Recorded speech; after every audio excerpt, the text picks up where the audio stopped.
Hi friends,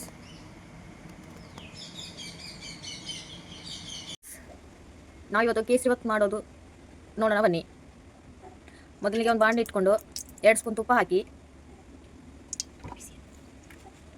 ಸ್ವಲ್ಪ ತುಪ್ಪ ಬಿಸಿ ಆದಮೇಲೆ ಅದಕ್ಕೆ ಡ್ರೈ ಫ್ರೂಟ್ಸ್ ಹಾಕೊಳ್ಳಿ.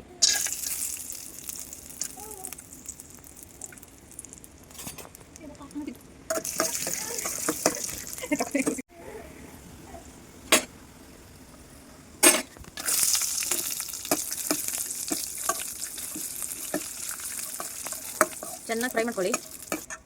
ಈಗ ಅದೊಂದು ಬೌಲಿಗೆ ತಗೊಳ್ಳೋಣ.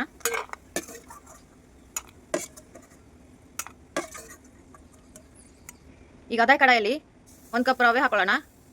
ಸ್ವಲ್ಪ ತುಪ್ಪದಲ್ಲಿ ಚೆನ್ನಾಗಿ ಹುರಿದುಕೊಳ್ಳೋಣ.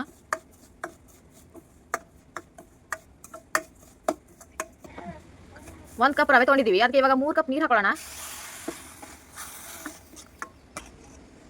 ನೋಡಿ ಗಟ್ಟಿ ಆಗ್ತಿದೆ. ಇನ್ನು ಸ್ವಲ್ಪ ಗಟ್ಟಿ ಆದಮೇಲೆ ಅದಕ್ಕೆ ಸಕ್ಕರೆ ಹಾಕೊಳ್ಳೋಣ. ನೋಡಿ ಇಷ್ಟು ಗಟ್ಟಿಯಾಗಿದೆ.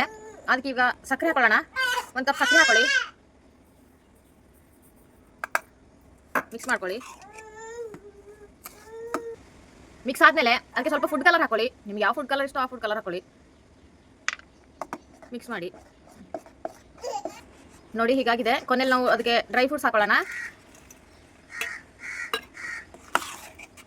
ಮಿಕ್ಸ್ ಮಾಡಿ. ನೋಡಿ ಕೊನೆಯಲ್ಲಿ ನಾವು ಅದಕ್ಕೆ 1 ಸ್ಪೂನ್ ತುಪ್ಪ ಹಾಕೊಳ್ಳೋಣ. ನೋಡಿ ನಮ್ಮ ಕೇಸರಿ ಬಾತ್ ರೆಡಿ ಆಗಿದೆ. ನೀವು ಮನೇಲಿ ಟ್ರೈ ಮಾಡಿ, ಹೇಗಿದೆ ಅಂತ ನನಗೆ ಕಮೆಂಟ್ ಮಾಡಿ, ಮತ್ತೆ ನಿಮ್ಮ ಫ್ಯಾಮಿಲಿ ಫ್ರೆಂಡ್ಸ್ಗೆಲ್ಲ ಶೇರ್ ಮಾಡಿ. Thank you for watching.